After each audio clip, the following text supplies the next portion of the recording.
Live on DAZN Worldwide, April 26th, Eubank Jr. versus Benn. 30 years of rivalry and hatred. I do hate him. All comes down to this. The next generation, a new destroyer. For family, history, legacy. Eubank Jr. versus Benn, April 26th. Buy now at DAZN.com/boxing.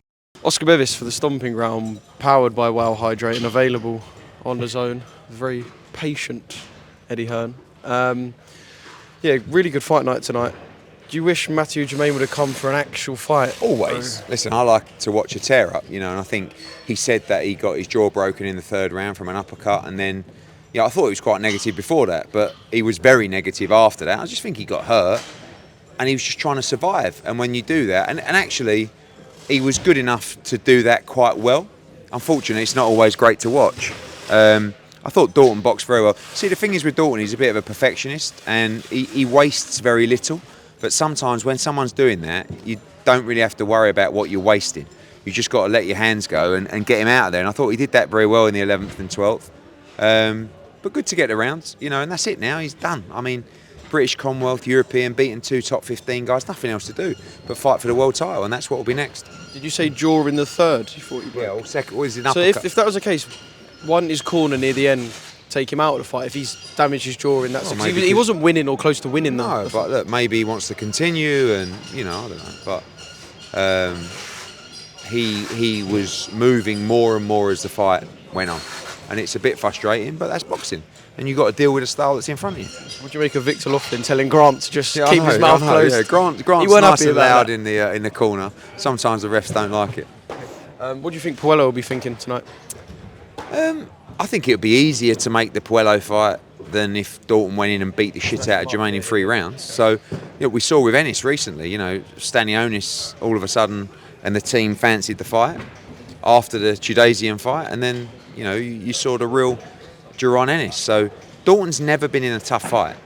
He's won British, Commonwealth, European, beaten top 15 guys. He's never had a tough fight. He's virtually won every round in his whole career. So I'm looking forward to him being tested. And Puello's much better than Matthew Germain. That's a proper fight. But that's what we're ready for now. I want to see how good he is. I believe he's an elite, world-class fighter. Let's find out. And that's towards the back end of this year? Could be in the summer. Look, your Puello will be allowed a voluntary. It's just whether they fancy that against Dalton or the fight will happen in August, September, October. Josh Padley, obviously, after the performance he put in Riyadh, a good performance, but I guess it's different once you're signed and your first title's on the line and you want to get a win. Kind of done, well, it went as good as you could have wanted tonight. Yeah, Josh Padley's a good fighter. I mean, don't forget, before Shakur Stevenson, he beat Mark Chamberlain, who was very highly touted, especially by his excellency, and put a good performance together against Shakur. Sold a lot of tickets tonight and beat a decent fighter tonight. And now Josh has got to decide if he's going to be at 135 or 130, and there's big fights out there for him. Yeah. What fight do you want to see? If there's perhaps I like a the hit Reece building Bellotti for fight, you. British and Commonwealth title. I think it's a great fight. Yeah. It was just astounding just to hear that you said to a couple of other people that Josh Warrington hadn't won for 3 years. Kiko was 3 years ago. I was actually very pleased for Josh tonight. I was quite nervous for him tonight, if I'm honest, because when you haven't won for 3 years, you start to question, one, if you're ever going to win again, or certainly what you've got left. I don't think it was his greatest performance. I think there was a lot of pressure. I don't think he was, his timing was a little bit off, but he's been quite inactive. And, he's had a couple of tough defeats. And look, Josh has got 1 or 2 fights left in him, right? And we just got to pick the right fight. I like the Conlan fight because it's 2 big fan bases, and I think it's both guys. It's a loser goes home. Where would that be potentially? I think Leeds. They're talking. They was even saying about New York earlier. I mean, Warrington's got such a huge fan base that have never travelled. Never had that. Yeah. I know, and he's desperate for a fight in America, and obviously there's a lot of Irish there as well. So we'll see. Look, obviously that fight makes more sense in the UK or Belfast, but we'll see. Yeah. I know you spoke to Charlie about seniors' comments earlier. You didn't speak about Eubank paying everyone back. Yeah. And showing us all the proof. Yeah, it's nice when you do such a gesture of goodwill to show everybody on Instagram that you've done a gesture of goodwill. You've done the gesture of goodwill. Yeah, listen, any time a fighter gets paid, good. From their sofa as well. And it doesn't really matter the intention of why he did it. I mean, I have my own opinion on that, but they got paid, so good luck to everybody. And, some people do great things for people and never tell anybody. And other people do good things for people and put it all over Instagram. Do you think Chris is playing a bit of a blinder?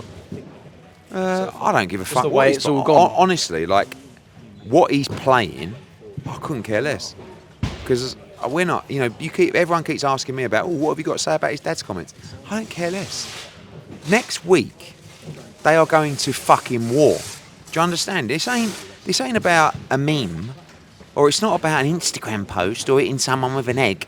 They are about to have a fight in front of 65,000 people. The only thing I care about is the fight and Conor Benn winning. And the only thing Conor Benn has been focused on is the fight and training camp. And he couldn't have gone any better. He's here. He's ready to explode next week.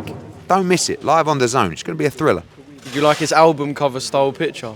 PJ in the background, yeah. two Rolls Royces. He's living the life. Listen, he's loving it, isn't he? Yeah, and you know what? He's embracing it. And let me tell you something now. Him, Nigel Benn, Tony Sims, Pedro, the whole team, desperate for victory. Yeah, not for the money, not for Instagram, for fucking legacy.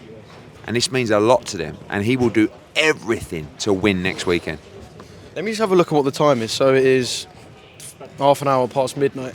So in 7 days' time, what sort of Eddie Hearn are we going to be speaking to? It's sport. Yeah, what you'll be speaking to is you'll be speaking to a knackered Eddie. You'll be speaking to a knackered Eddie Hearn. You'll either be speaking to an Eddie Hearn that is so pumped and happy, or an Eddie Hearn that's had a fight to lose and has been kicked in the nuts. But guess what? You'll be speaking to fucking Eddie Hearn, because every time, win or lose, I'm here, and I don't go out the back and drive home. I do my press conferences, I speak to my media, but we ain't coming to lose next Saturday. We're coming to win. And it's not about views, and it's not about like, this is a fight. I don't give a shit about what's said or who said what, or he said he's a disgrace, and it's like, get ready, because it's fight week tomorrow, and we're on it.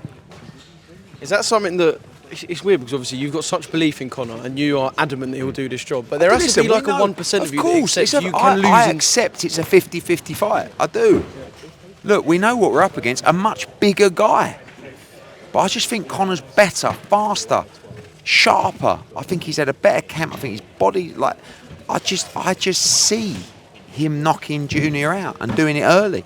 But I appreciate it's a tough fight. Junior's a tough kid. He's going to have a lot of will next week. That's why I'm telling you, no one is backing down next Saturday. It's going to be a war. Give me one of those fucking war hats. Bring me a war hat to the press conference and I will fucking wear it. I promise you I'm bringing you a war hat with a little Stomping Ground logo. Yeah, no Stomping Ground. Okay, fine, just the war hat. Final one, Jack Catchell. I spoke to Josh Taylor on Zoom a couple of days ago. Kind of a bit, I don't want to say dismissive, but he's like, Jack didn't give a fuck about me. Yeah, I get it. Yeah, of course. You know, I mean, look, Josh Taylor got beat in the second fight. He called for the third fight. Jack wanted a shot at the world title. Then Jack got beat. Now Jack's saying I'm open to the Josh Taylor fight, and Josh would say, but you got to be a little. Look, if it makes sense for both, it can happen. The second fight was a thriller. And look, we've got meetings this week about the 5v5. One's Queensbury, one's Matchroom. Let's see what happens, mate. Let me go. Oh, go from this interview? Yes. Oh, okay. Sorry. Yeah, I'll let you go. See you next week. All right, see you next week, mate. Live on DAZN Worldwide, April 26th, Eubank Jr. versus Benn. 30 years of rivalry and hatred. I do hate him. All comes down to this. The next generation, a new destroyer. For family, history, legacy. Eubank Jr. versus Benn, April 26th. Buy now at DAZN.com/boxing.